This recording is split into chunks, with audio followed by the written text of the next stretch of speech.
గత ప్రభుత్వంలో ట్రాఫిక్కి ఒక ఎస్ఐ సబ్ ఇన్స్పెక్టర్ని కేటాయించారు ట్రాఫిక్ వరకు. ఆ ఎస్ఐ గారితో పాటు 2 కానిస్టేబుల్ కూడా ట్రాఫిక్ నియంత్రణలో కొద్దిగా గత ప్రభుత్వంలో పనిచేశారు.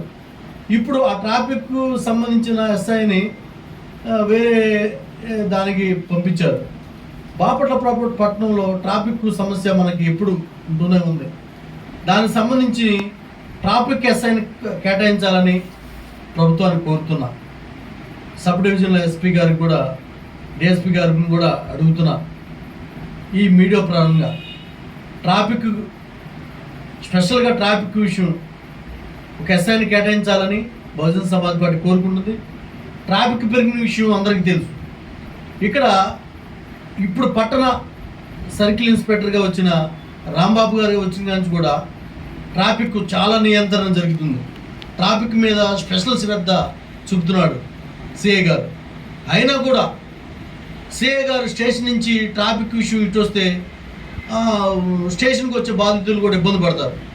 అందుకని ట్రాఫిక్కి స్పెషల్ ఎస్ఐని కేటాయించాలని గౌరవ ఎమ్మెల్యే గారిని కోరుకుంటున్నాను, డిఎస్పీ గారిని కోరుకుంటున్నాను, ప్రభుత్వాన్ని కోరుకుంటున్నాను. ట్రాఫిక్ సమస్య తలెత్తకుండా చూడాలని, అదేవిధంగా సిఐ గారు కూడా ట్రాఫిక్ విషయంలో బాగా చక్కగా కంట్రోల్ చేస్తున్నాడు. ఈ విషయంలో మన పట్టణ ప్రజలు అభినందించాలి. అదేవిధంగా బాపట్లో ఉన్న ఎక్కడైతే గంజాయి ఉందో, ఈ మత్తు పదార్థం ఉందో కూకల వేడితో నియంత్రించాలని బహుజన సమాజ్ పార్టీ కోరుకుంటూ, ఈ సమాజాన్ని ఇంకా మనం అందరూ కలిసికట్టుగా సహకరిస్తూ, పోలీసు వారికి సహకరిస్తూ సమాజంలో ఉన్న ఈ అసమానతలు తొలగించాలని బహుజన సమాజ్ పార్టీ ఎప్పుడు